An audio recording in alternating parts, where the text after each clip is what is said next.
Video ഗർഭിണികളായുള്ള സ്ത്രീകളുടെ അമ്മമാർക്കും അമ്മമ്മമാർക്കും വേണ്ടിയിട്ടുള്ളതാണ് കേട്ടോ. ഇവർ സ്വതവേ എപ്പോഴും ഗർഭിണികൾക്കുള്ള പ്രശ്നമാണ് അല്ലെങ്കിൽ ഒരു ഡൗട്ടാണ്. നമ്മൾ ഗർഭിണിയായിരിക്കുമ്പോൾ ചെരിഞ്ഞ് കിടക്കാൻ എല്ലാ ഡോക്ടേഴ്സും പറയുന്നത്, നിങ്ങൾക്ക് എല്ലാവർക്കും അറിയാം ഇടതുവശത്തേക്ക് ചെരിഞ്ഞ് കിടക്കുന്നതാണ് നല്ലത്, രണ്ട് സൈഡിലും മാറി മാറി കിടക്കാന്നുള്ളത്. എന്നാൽ ഇടതുവശത്ത് റൈറ്റിലേക്ക് തിരിയുന്ന സമയത്ത് നമ്മൾ എഴുന്നേറ്റ് ഇരുന്ന് ചെരിയേണ്ട ആവശ്യമുണ്ടോ? ഇങ്ങനെ തന്നെ ചെയ്യണം എന്ന് പറഞ്ഞ് ഗ്രാൻഡ് മദർ നിർബന്ധിക്കുന്നു, അല്ലെങ്കിൽ കുട്ടിയുടെ പൊക്കിൾ കൊടി ചുറ്റി വരും എന്നൊക്കെ പറയുന്നു എന്നുള്ളത് വളരെ സാധാരണയായിട്ട് എല്ലാവരും പറയുന്നതാണ്. ഇത് വളരെ തെറ്റായ ഒരു ധാരണയാണ്. ഇതിന് യാതൊരുവിധ സയൻറ്റിഫിക് ബേസും ഇല്ല. നമുക്ക് നേരെ തന്നെ കംഫർട്ടബിൾ ആയിട്ടുള്ള രീതിയിൽ മലർന്നുകൊണ്ട് ചെരിയുന്നതിന് യാതൊരു കുഴപ്പമില്ല.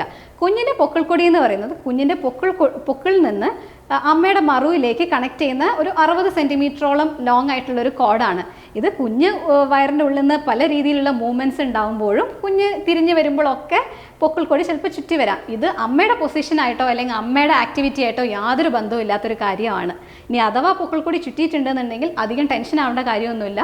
അത് നമുക്ക് ഡെലിവറി സമയത്ത് എന്തെങ്കിലും കോംപ്ലിക്കേഷൻസ് അതുകൊണ്ട് വരുന്നുണ്ടോ എന്നുള്ളത് മോണിറ്റർ ചെയ്താൽ മാത്രം മതി. സോ ഇനി ആരെയും എണീറ്റ് ഇരുന്ന് ചെരിയണം എന്ന് പറഞ്ഞ് കഷ്ടപ്പെടുത്തരുത്. ഗർഭിണികൾ അവർക്ക് കംഫർട്ടബിൾ ആയിട്ടുള്ള രീതിയിൽ ചെരിഞ്ഞ് കിടക്കുന്നതും അത് നേരെ മലർന്ന് ഓപ്പോസിറ്റ് സൈഡിലേക്ക് ചെരിയുന്നതുകൊണ്ട് യാതൊരു പ്രശ്നവുമില്ല. Thank you. Stay healthy.